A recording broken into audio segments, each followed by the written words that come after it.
Rise and shine. Welcome to Good Morning Football. We are live in New York City, Tuesday, October 15th, you guys. Peter Schrager, Kyle Brandt, Nate Burleson. I cannot make this up. What is the national day today? Oh, National Cheese Curd Day. Get out of here. October 15th. Who knew? Wow. I thought it was National Hands to the Face Day. Oh, that was last night. Kyle, Right. it is. Right. This one right here. Oh, no. Let's go to Lambeau Field. What are we talking about? Cheese curds, hands to the face. Let's find out. We're talking about Lions-Packers. Guys, a series right now which the Lions are on fire in. Not only are they winning 4 in a row, Matthew Stafford has been great in these games. He's not making mistakes. He's throwing touchdowns. And they started the game with a flea flicker, an incredible one. But let's move ahead to the action a little bit. A 4th and goal. The Lions go for it. Kerryon Johnson, is he in? Is he out? Yes, to both of those questions. One official says turnover on downs, another says touchdown. Shades of the Fail Mary up in Seattle sort of set the tone for the night. This is the only kind of definitive angle. Peter, do you think he scored? I guess so.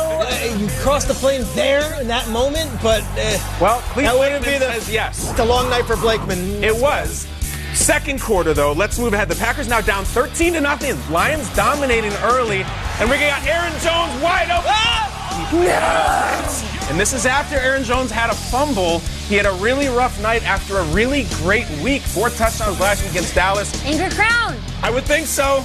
He did not catch that one. He spent a lot of time on the sideline then. It was almost like he was pseudo-benched, but Jamal Williams came in and was great. On the push pass, it's a touchdown. Breaks tackles, throws stiff arms. Number 30 was awesome last night for Green Bay. But let's go all the way to the 4th quarter. After a ton of field goals by both sides, the Packers down 19-13. Remember, there's no Devontae Adams in this game. Rodgers throws to Darius Shepard, who deflects in the air and it's picked off. Justin Coleman down the sideline. Marquez Valdez-Scantling eventually tackles him. He also missed some time in this game. Look at the replay, though. This is the story of the night for Rodgers, working with the second string. It hits him right in the face. Darius Shepard. He gets intercepted. Darius Shepard takes it off the face mask. We need you back out there because we're playing hurt. 22-13 now, Lions. 4th quarter. Rodgers on a 3rd and long. Waiting. Goes down. He gets sacked, but there's a flag. Clete Blakeman says illegal hands to the face. That's Trey Flowers says, what are you talking about? Watch his left hand on Bakhtiari. That does not appear to be the face. That is the shoulder. That is not the face. That is not anything. Matt Patricia is fired up. But wait, there's going to be deja vu. 3rd and 5 now. 22-13. 4th quarter. Rodgers is going to throw it deep. Allen Lazard, Because Peter, of course.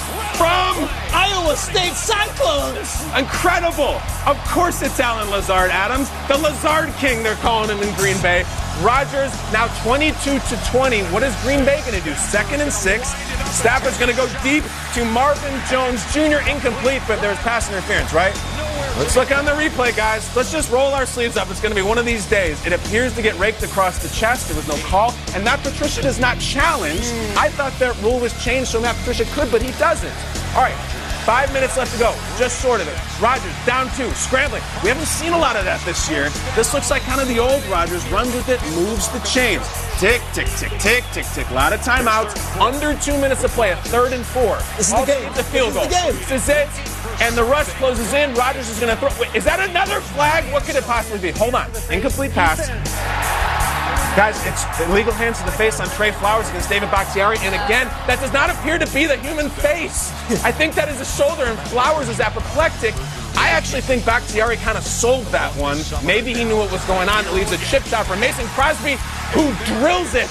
Sidebar, Mason Crosby missed 5 kicks against the Lions last year at Detroit. He makes this one. He goes into the crowd. They dim the lights, and they turn them out on the Lions in a last-second walk-off game with a lot of conversation, a lot of anger this morning in Detroit.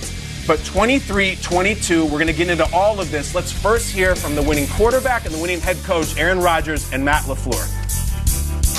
Matt talks a lot about kind of a no-blink mentality. I think that just means that you move on to the next play, and you have a short memory. That's important in this business. But cliches aside, it's really about the confidence. I think we were a very confident group, and even though we got punched in the mouth a little bit to start the game, I think we responded the right way.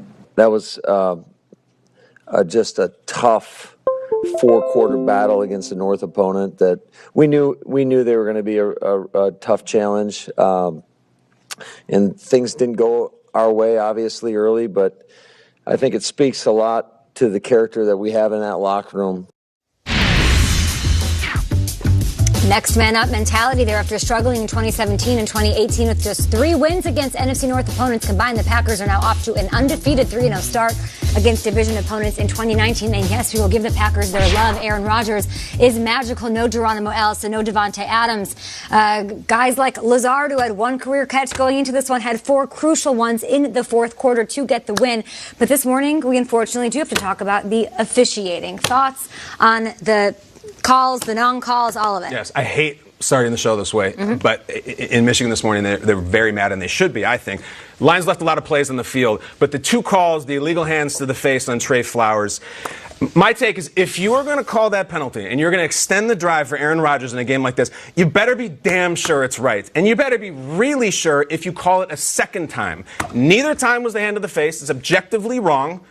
They saw it. They called it again. Guys, I looked up the rule, the hands to the face rule. There is a special note, an addendum to the rule in the official rule book that says contact in close line play that is not direct and forcible is not a foul. Meaning they almost know, unless it's a really egregious thing, it's not a foul. It was a foul twice. 3 plays after the first one, Rodgers throws the touchdown. Lions missed some plays.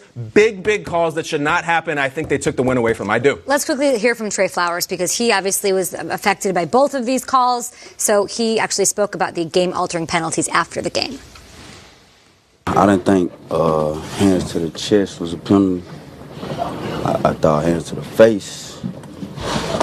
But I had him right here in the chest. The second time I changed it to right here. That's part of a move that I do. And, yeah. So now I don't think there was a penalty, but they did, so. And he's Belichick coached, and then Patricia coached. He said, that's a move that I do, meaning he's been doing that move for years and years and years. That's a pass rushing technique that he has perfected and is one of the highest paid pass rushers because that is a move he does. It would be shocking for him to make all of a sudden this egregious penalty twice in big moments out of nowhere. He's saying, that's the move. It's not a penalty. It's how I've done it. This morning, Ryan Ermani is the Fox local sports guy in Detroit. He said, hey, NFL, we do not accept your apology that you're going to hand out. Sincerely, Detroit. It's a powerful thing. And this morning, everyone from Detroit is up in arms. My take is that the Lions were up 13-0, settled for 5 field goals, had the Packers on the ropes multiple times, and couldn't put it away. I would look at T.J. Hawkinson, the celebrated rookie, a top 10 pick, and say when you're up 10-0 in a game and Matt Stafford throws you a beautiful catch the ball. Catch the ball. You're up 17-0, and it makes it easier. 5 field goals? 5 field goals when you're on the road and you lose to Rodgers without Devontae Adams and without Geronimo Allison. This is a very tough morning for Lions fans because of 2 penalties. I have no reason to believe that even if that penalty wasn't called, Mason Crosby hits the field goal and they win the game. To focus on the officials when the Lions had so many opportunities to shut the door in this game would be discrediting the fact that the Lions all season, whether it be giving up a 13-point fourth quarter lead in Arizona in week 1 or going, blow to blow with Patrick Mahomes and not being able to shut the door there, have not had the ability to close the door and win it. Good teams win these games. Great teams never have them in doubt.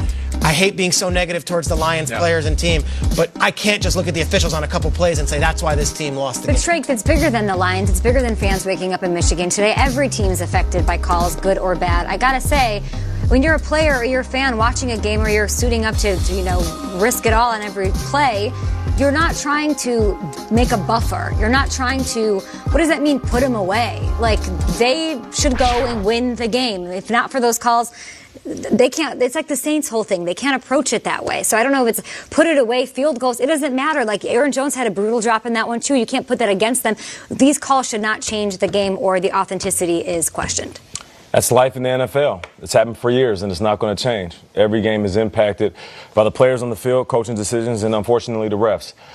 As a former player, more specifically as a player of the Lions, who've been on the field when Calvin Johnson caught a touchdown in Chicago, and they said that he didn't catch the ball because the action of him going on the ground caused the ball to go out after 2 steps and a knee sliding on the ground.